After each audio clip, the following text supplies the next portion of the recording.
From Sanilac County, Michigan comes this story. After DNA testing established paternity, on September the 22nd, 2017, Judge Gregory Ross, the 24th Circuit Court Family Division of Sanilac County, awarded parenting time and joint legal custody to a convicted sex offender, Christopher Mirasolo, who forcibly raped and threatened to kill the minor child's mother 9 years ago when she was 12 years old, and Mirasolo was 19 years of age. He has been awarded joint custody and parenting time. The child, who the young girl decided to have, is now 8 years old. The judge also restricted the child's domicile and residence, disclosed the rape victim's home address to her rapist, and ordered his name on the birth certificate. Are you kidding me? William Wagner here from Salt and Light Global and the Great Lakes Justice Center. Professor, I don't even know how to process this. Good to be here with you, Steve. Unfortunately, talking about such a horrible story. The idea that a woman would have to co-parent with a man who raped her is just unconscionable and outrageous. But it seems to be that's where we are today. The young woman's attorney, Rebecca Kissling here, attorney for the rape victim, who is doing this pro bono herself. Rebecca, welcome to the program. Thank you so much. And thanks so much for breaking the story and helping to get the word out nationally. I was reading it in the London papers late last night. It's gone worldwide, as it should, because this story is so appalling. How in the world can a judge and a prosecutor's office working together arrive at the conclusion that under any circumstance that the convicted rapist is now going to have joint legal custody? Fill us in a little bit from the beginning and how this came about, because I understand he didn't even ask for this. No, and the problem is this county prosecutor, and it's the assistant prosecutor, Eric Scott, who I met with on Friday, who is abhorrent. I mean, truly. He submitted a so-called consent judgment of filiation, which is a paternity child support order, without consent of all necessary parties.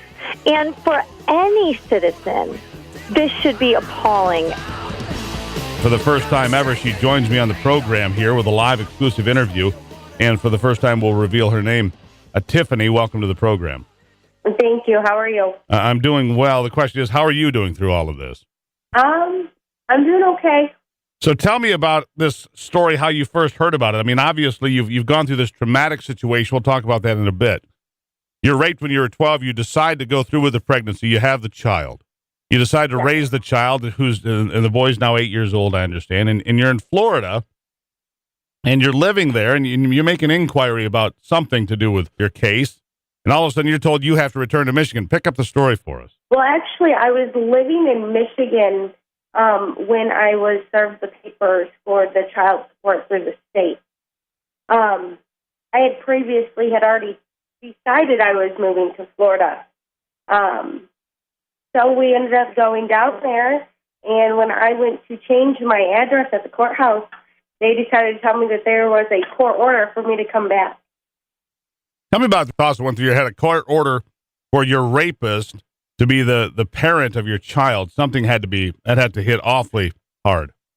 Yeah, it was, because when I went down to go fill out the DNA papers, they never told me. They told me that he would have to fight for any kind of right.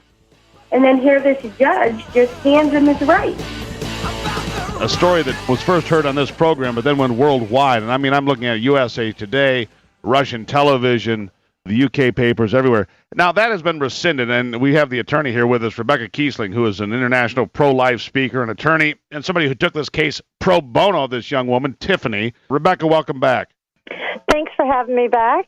Good news. So tell us, where are we on this? I mean, good news, the rights were stopped, and Eric Scott has gotten the boot. Bring us up to speed. Well, Judge Ross went ahead and rescinded his order, basically, and so now I'm waiting for a replacement order from the prosecutor's office, and I haven't received anything. They haven't communicated with me once.